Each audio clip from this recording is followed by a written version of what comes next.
This is Ender's Game, the first book in the Ender's Game series. 15 chapters, 324 pages. The story of Goldilocks and the Three Bears meets Space Invaders. This book is amazing and is the reason why I focus and read so much science fiction.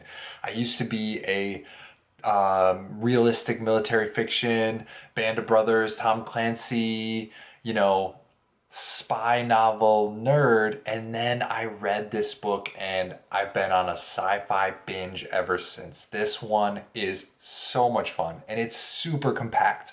I was actually surprised. This is my third read through and I was shocked by how long the chapters were. I thought I enjoyed short chapters, but this I just I just had to keep reading. It's so good. If you haven't read it, go read it. If you've seen the movie, ignore everything and read the book. It's so much better. So I know that's cliche, but it's true. So this is set in on Earth and aliens have invaded. And if you want to check more about that, there's a prequel trilogy called the Formic War series set 100 years before this book. But anyway, so this is the second invasion. So aliens invaded Earth and then this is the human response. So humans are only allowed to have two children maximum. There's a population limit, hard limit, right? So the government is trying to decide what to do. They've formed a global alliance and formed a galactic fleet. I think it's IF, International Fleet, to combat the alien threat, right? So global alliance, that's a big deal, right? People have put aside their national differences to solve an external threat. And so that's the backdrop of this whole story. Super awesome. And really, it's the story of Ender. So he has the three bears, right? Goldilocks and the three bears. He has two siblings. One, a brother who is more violent, Peter, and one who is more compassionate in Valentine. So he's the middle child, but he's also the third child. So the government sanctioned them to have a third kid. All three are geniuses. They wear a monitor in the back of their head so the battle fleet can monitor their thoughts, feelings, emotions. They see what they see. So they get tested to be the next, commander, battle commander. And this is the opening for battle school. If you pass the monitor test, you get accepted into battle school. And so they select geniuses from around the world, all different countries, all different walks of life. They all, put them on a space shuttle and ship them up to the space station. And battle school is in space. So there is artificial gravity, but in the battle room, there is zero gravity. So before I get to that, this book is kind of sectioned into before, during, and after battle school. So I already talked a little bit about the before with the backdrop, the during, right? Ender arrives at battle school and his teachers isolate him. They believe he's the one. And you kind of get these kind of snippets at the beginning of each chapter, like of the teachers communicating, the principal and all that stuff, like talking about different strategies and how they're going to keep, improving Ender's skills and knowledge and that kind of thing. So both the brother and sister were also tested and they failed out. So there's kind of some animosity there. There also religion was outlawed in Earth, or at least in North America where this was set. The buggers really are not really described very well. They're just insectoid aliens that aren't really displayed or seen much in this book. So there's this faceless, enemy and that kind of thing. So during he gets up there, he gets put into groups, and yes, there is like training and knowledge, but the focus is the battle room. Nothing else seems to matter. So they have a scoreboard and different armies, quote unquote. So each army has uniforms and a commander and split into groups. So the squads, they call them toons. Traditionally there's four and they do formations.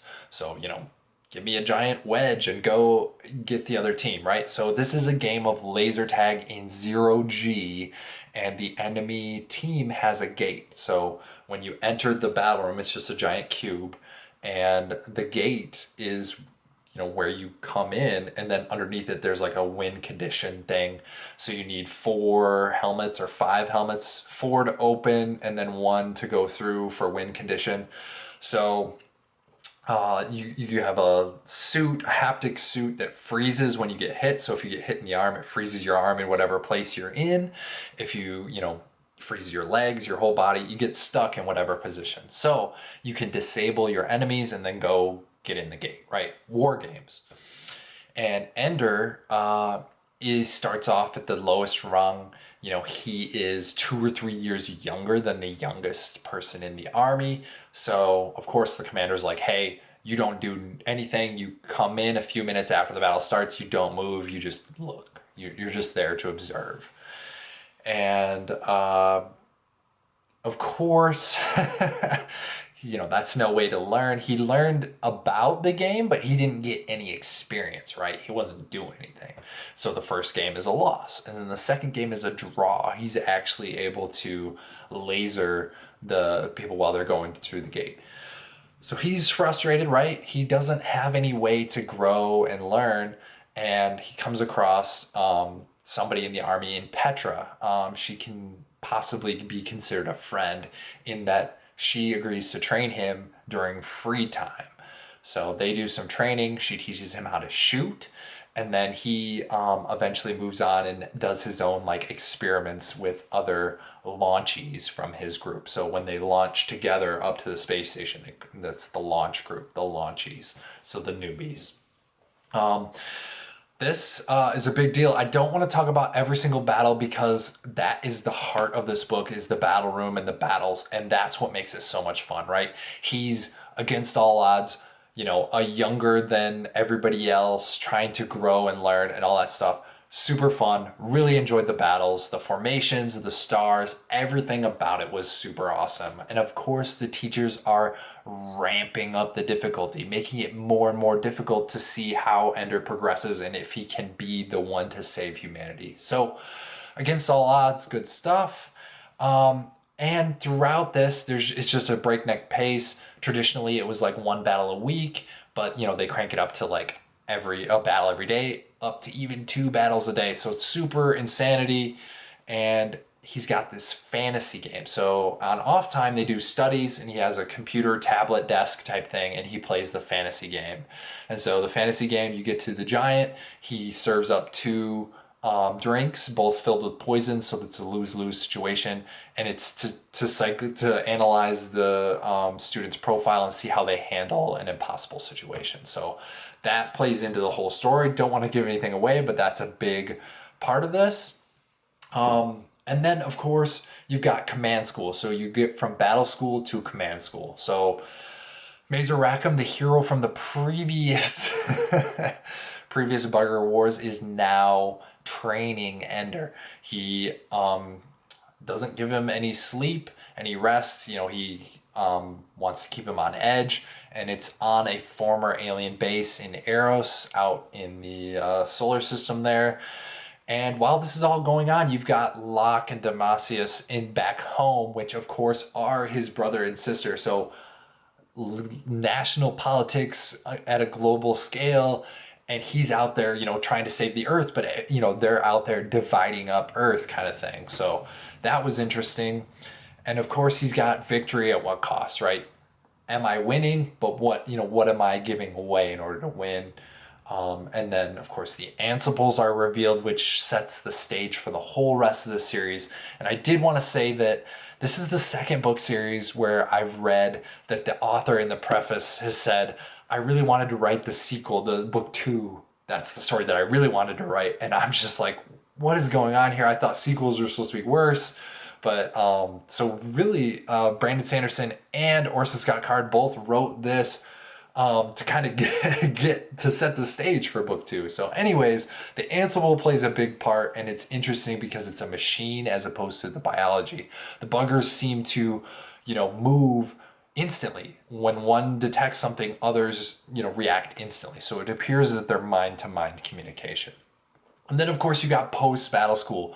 Valentine shows up. Hey, guess what? We're going to go travel the world and be the first colonists, that kind of thing. And I thought that was a great idea. So, but yeah, super fast, super quick story. It's like 300 pages. It's just a ton of fun. Every bit is just condensed, breakneck pace. Absolutely worth your time. If you love sci-fi, go for it.